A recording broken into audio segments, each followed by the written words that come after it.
So my previous speech got taken down for some odd fucking reason, and that's all good, but I'm about to re-record it again because the truth needs to be out there, and we need to stop lying to ourselves and pretending we don't see the pattern when it's right fucking there. It's right there, and everybody knows it, but nobody wants to say it out loud. So, when a Latina gets angry, people call it spicy, sexy, ella es una tóxica, right? When a white woman gets angry, oh, poor Sally, oh my gosh, poor her, she's just having such a bad day, oh my gosh, she must be going through so much, oh my gosh, poor her.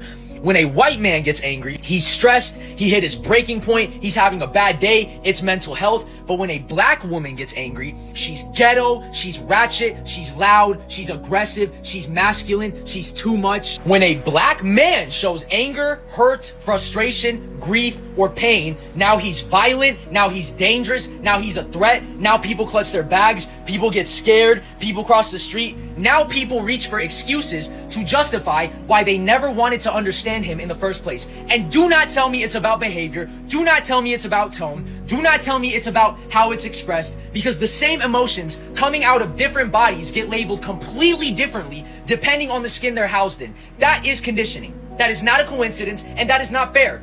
Black pain is not allowed to be human pain in this society. It's only allowed to exist if it's quiet, palatable, digestible, and non-threatening to everybody else's comfort.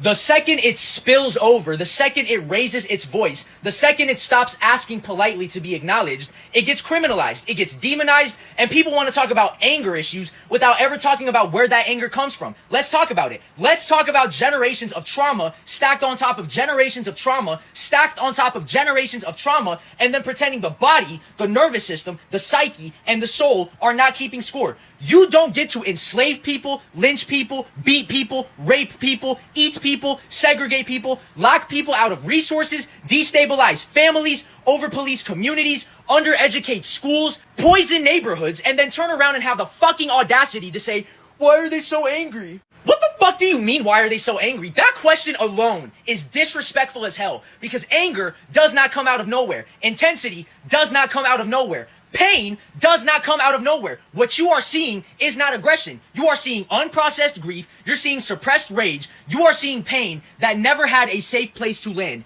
And the psychological truth is that when trauma does not get expressed, it does not disappear. It compresses, it hardens, it builds pressure. So when it finally comes out, it does not come out softly, ladies and gentlemen. That is exactly how trauma works. That is not a character flaw.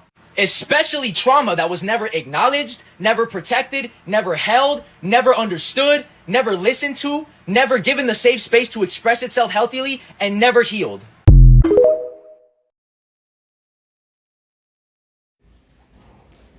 Just watching that Latino man speak what he spoke really makes me feel good. And I'm not saying just for the sake of just saying, because I've seen so many times when black pain has been weaponized, when black pain has been used against people, when black pain has turned into a stereotype, when black pain became a laughingstock, when black pain was used as a tool of manipulation, when black pain was used against black people, when they were told that you people are complaining so much, you should pull yourself by the bootstraps. When black people try to cherish and understand the pain that they went through, Mr. Donald Trump tried barring the truth from black people by shutting down all the libraries that taught people their true history. And this shows you how the United States doesn't celebrate black people. And it has paved all this hate to all this other group of people who don't care about black people, who only care about what black people can give them. And this has been the type of relationship that black people have been having with a lot of people. The parasitic type of relationship that black people have been sharing with all these people. But in today's video, brothers and sisters, what I'm about to show you is going to show you that we have people that understand the struggles that black Americans go through. And they see it as just an emotion, just like any other person can have. Because when white people complain about the plague that they had, it was considered as a pain. But when black people complain about their own pain, about the systemic issues that they face, about all these challenges that they face in their daily basis, people say that they complain too much. People say that they should just work hard just like any other person. But let me ask you, do you think black pain is not worth it? They describe black people, angry black man, rude black man, loudy black woman, because black people are not allowed to show their pain, because black people are not allowed to show their emotions. Brothers and sisters, I'm gonna let you watch this video, and I'll be back. I'll be sharing my thoughts. I'm your host and presenter, Genetic Stories, and if you're watching me for the first time, I'm asking you to please subscribe to the channel, join the membership, and really get to see what I can offer you. But until then, just want us to get into this, watch the video, and then I'll be back with my 2 cents in regards to this. So let's watch the video. I'll be back.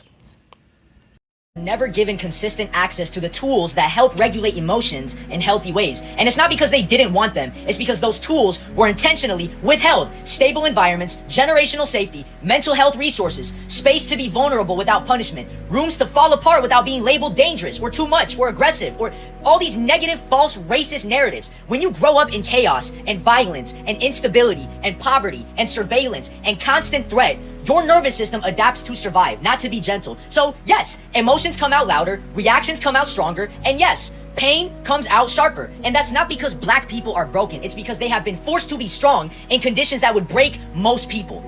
And you know what I'm noticing? A lot of folks, especially non-black folks, romanticize the fuck out of black culture, but reject black pain. They love the music, they love the slang, they love the style, they love the steez, they love the rhythm, they love the energy. But the moment the source of that culture expresses the hurt that created it, now it's too much, now it's negative, now it's playing the victim. That is not appreciation, that is consumption. And to the non-black people watching this, especially the ones who will say, well, I didn't do anything. Understand this, acknowledging pain is not the same as blaming you personally, man. But denying it, minimizing it, dismissing it, rejecting it, gaslighting it, explaining it away, minimizing it, that's how the wound stays open. Black people are not asking for fucking pity. They're not asking for special treatment. They're not asking for handouts. They're not asking to be worshipped. They're not asking you to carry guilt that is not yours. They are asking to be believed. They are asking to be listened to. They are asking for their pain to stop being debated like it's a fucking theory instead of a lived reality. They are asking for space to feel without being punished for it. And I want to say this clearly without sugarcoating it. Telling traumatized people to calm down without changing the conditions that traumatize them is violence in disguise. How do I know this and I'm not black? Because I grew up in chaos. I grew up around abuse, violence, fear, betrayal, bullying, pain, because I carried anger in my body for years before I even knew what it was, before I was even able to identify it. This level of empathy and being able to put myself in other people's shoes did not come from happiness. It came from surviving shit that rewired my nervous system. So when I look at black pain, I don't see stereotypes. I see survival responses. I see bodies that learned early that the world was not safe. I see emotions that were never given room to breathe. I see generations of people who had to keep going even when stopping would have meant death.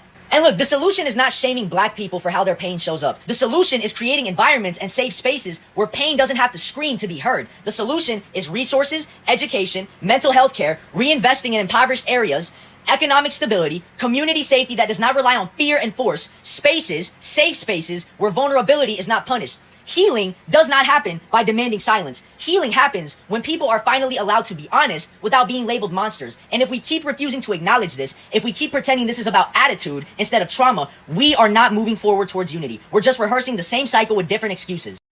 Is the price of truth. And black people have been paying that price for centuries while everybody else gets to look away, minimize, debate, deny, deflect, reject, or get defensive. And yeah, I already know what some of y'all are thinking. Why is he speaking on this? Why does he care so much? This isn't his place. I'll get to that. To all you ignorant, bigoted, out of touch, and racist humans, bro, I got a few words for y'all. Leave black people the fuck alone. Leave black people the fuck alone. Literally. You know what the fuck black people want? And I'm saying this as somebody who has listened to my friends and people that I care about in my personal life who have opened up to me about this shit. All they want, literally, all they want is to be listened to, understood, acknowledged with open ears, an open mind, and awareness for their history, pain, culture, trauma, struggles, mistreatment, hurt, injustices, and treated fairly and done justice for all the psychological, emotional, historical, spiritual, mental, physical, and internal damage, pain, trauma, hurt, abuse, rape, harvesting, feasting that they've endured for centuries, genetically, ancestrally, and generationally, and continue to endure to this day. Not minimized, denied, dismissed, or rejected. And then, on top of that, to be left the fuck alone. That's it! Leave them the fuck alone! They've been telling y'all this shit for centuries. Why the fuck does it have to take somebody outside of their group to say something for this shit to be taken seriously when they've been saying this shit for centuries? It doesn't make any goddamn sense. And it shouldn't be this way. Now, leaving them alone does not mean excluding them from shit. That's not what I'm saying. I'm saying stop targeting them and oppressing them and hurting them and blaming them for the stupidest shit. Leave them the fuck alone. Acknowledge the pain, do something about it in the present moment to enforce change, and keep it pushing. Literally. They're tired, man. They're exhausted from being misunderstood, from being demonized in the media. They're tired, man. They're tired. They're exhausted. Black people do not want to be dissected, stereotyped, infantilized, criminalized, fetishized, targeted, or turned into talking points every election cycle. They don't want performative allyship, hashtags with no fucking follow through, or sympathy that disappears the second accountability is required. They want what they've been asking for the entire time. To be heard without being argued to be believed without being interrogated, to be treated fairly without having to prove their humanity, to live without being targeted, to exist without being blamed for systems they did not build. And somehow that gets twisted into something radical. And the reason this keeps going is not because black people have not explained themselves well enough. It's because too many people benefit, consciously or unconsciously, from not listening. Silence protects comfort, denial protects power, minimization protects the status quo. Black people commit a majority of the crime. It's in the statistics. People say this dumbass shit with confidence and with smugness like numbers exist in a vacuum. Like statistics just fell out of the sky with no history, no context, and no hand shaping them. Why does that crime exist in the first place? You don't get to point at an outcome and ignore the conditions that produced it. If you want to talk about crime, buddy, you have to talk about environment, you have to talk about access, you have to talk about policy, you have to talk about systemic failure and systemic intentions. You have to talk about who had options and who never did. Crime does not grow out of skin color. Crime grows where opportunity is starved. So if you want to say that black people commit a majority of the crimes, then what was the ethnicity of the people on Epstein's island? Oh wait, what were the ethnicities of most of those people fucking kids? I know some people are gonna say, what, Jay-Z, Pusha T? Shut the fuck up. I'm talking about the majority of people there. Oh, okay.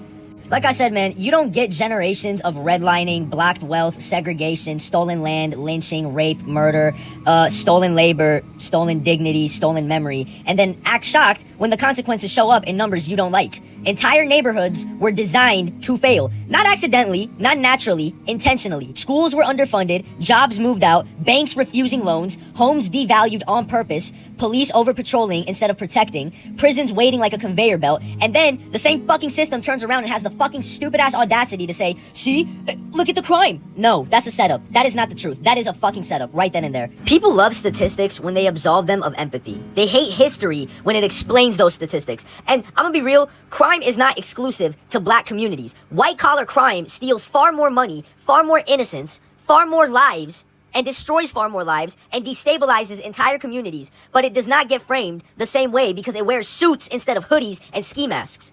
Nobody calls poverty a crime factory when it hits white communities. Nobody calls addiction a moral failure when it looks like them. Nobody calls desperation culture when it benefits them. And no, this is not about excusing crime. This is about understanding cause instead of worshiping consequence. Because if you actually cared about reducing crime, you would not be obsessed with blaming black people. You would be obsessed with fixing the conditions that make crime a rational survival response. You would talk about education that is not designed to warehouse kids. You would talk about economic mobility that is not blocked by zip code. You would talk about mental health support that does not require money people don't have. You would talk about community investment instead of constant punishment. But that would require admitting the system failed, and more importantly, that it failed on purpose.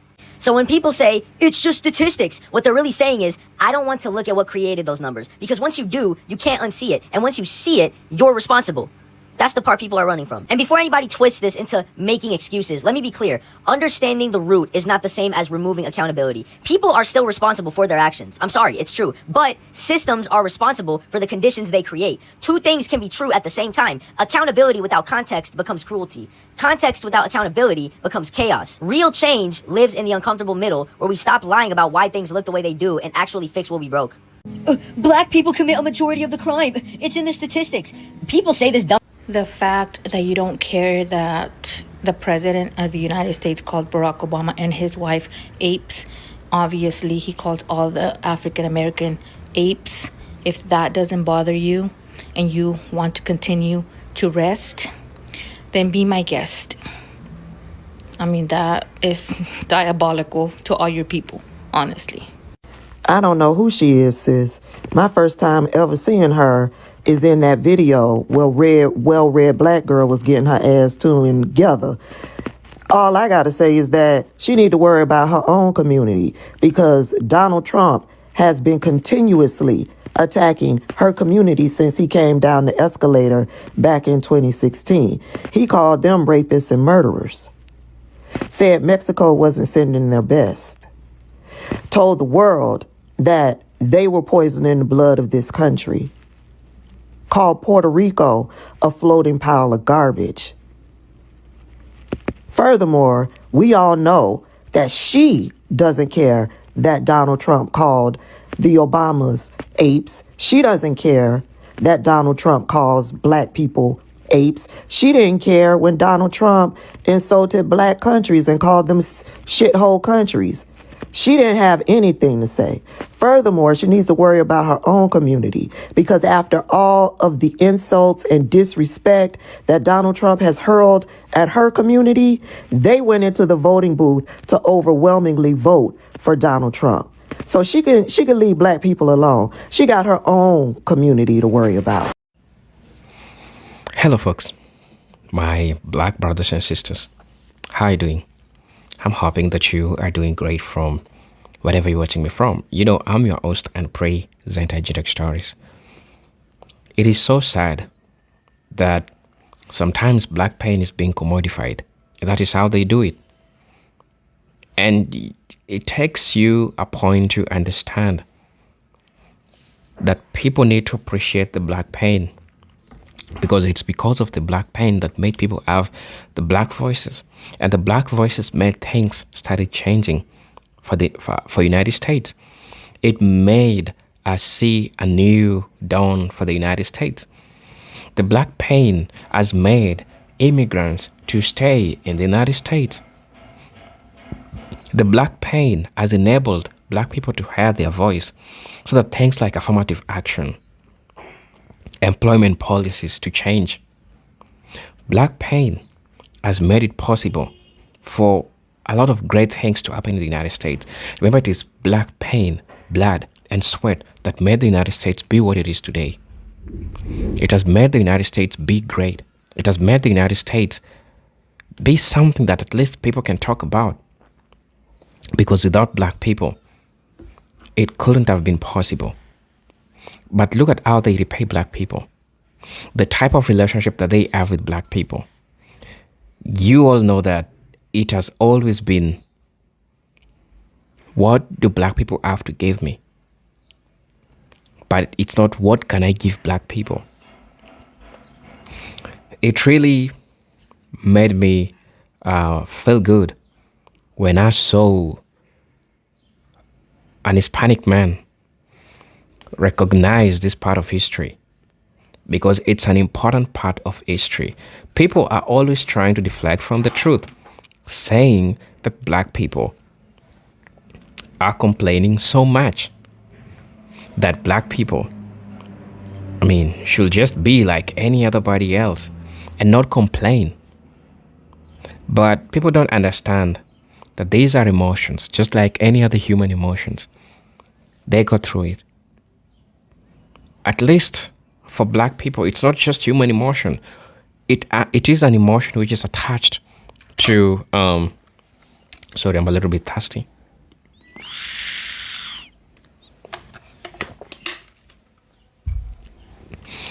Which is attached to American history, because it portrays, because it shows what everyone needs to understand, what everyone needs to know.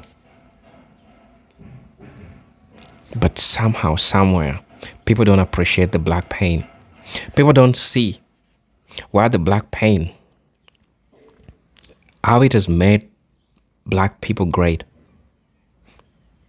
And black people are trying to share with you, are trying to air this out, but you use it against them. You don't understand the post-traumatic slave syndrome that black people had to fight for so many years. Because did you know that trauma is transferable from one generation to another? Yes, you can transfer trauma from one person to another. And that's exactly what black people have been trying to tell you. That's exactly what black people have been trying to hear out to you. But you use it against them. It's like a person who is going to a therapist, telling them their problem, but then the therapist goes and share this against it. But they get paid for listening to black pain. And this is what the United States do to black people. And I think majority of white people should know this truth. You see, the way you always talk about the plagues that happen to white people, white history, black people also have that part of pain that your ancestors caused to them, the trauma that they had to live with. Right? Understand the devastating effects that this had, that this left towards black people. Understand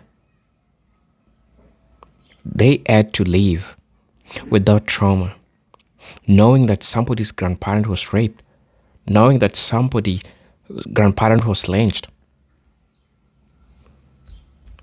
It's crazy. And I think people should know that black pain, it's so much significant and it's tied to the history of America. Because when you talk about black pain, do you know that we are talking also about the black veterans who are promised an acre and a mule, but they were never given? Black pain tells us how black people should be reparated. Because black soldiers fought for the United States World War I, World War II without getting paid anything. Majority of them went ahead and got depressed. That's an aspect of black history. That's an aspect of American history. Today, American flag is being raised so high because it's considered as a superpower. But do you ask yourself that part of history where black soldiers went and died for a country, for a state that didn't even appreciate them? And here we have people that are laughing at the black pain. People don't know the power of black pain. People don't know how significant the power of black pain is. And this has always been used against black people without knowing that this is so powerful. And I'm here talking to my black brothers and sisters in the United States, and I'm trying to tell them that, you see, that one thing that they are laughing you for, that's your blueprint. Because it is through your pain, it has made you to become resilient. It has made you to become and see that the society that you are in doesn't appreciate you. The only type of relationship that they have with you, it's a parasitic type of relationship. It has made it possible for you to understand the importance of unity, to understand and see that the only person that you have as a black person, as a friend, it's only you, a black person. Black people don't have any allies. Because majority of people that come to the black people, there is always something that they want from black people. It's either vote, it's either support, but you just know that the only friend that a black person has is a black person. And I'll always say this for the most of the time. And seeing this Hispanic man come out and emotionally talk about this, educate his own people, educate white people, I think this is just one of those significant parts that people should know. And since it's Black History Month, hell yeah, people need to understand how the black pain is so much important. And people should stop laughing. People should stop using black pain against black people. So much time you tell black people, pull yourself by the bootstraps. Did you know so many times black people have fought for the United States to be what it is today? And so I really find it diabolical that this is happening. They keep gaslighting black people for feeling how they feel, for letting people know how they know. I really want to know what you feel about this video, brothers and sisters. Right. As you know, I'm your host and presenter, Generic Stories. But until then, let me see you in my next video. Peace, love, and harmony. Salute.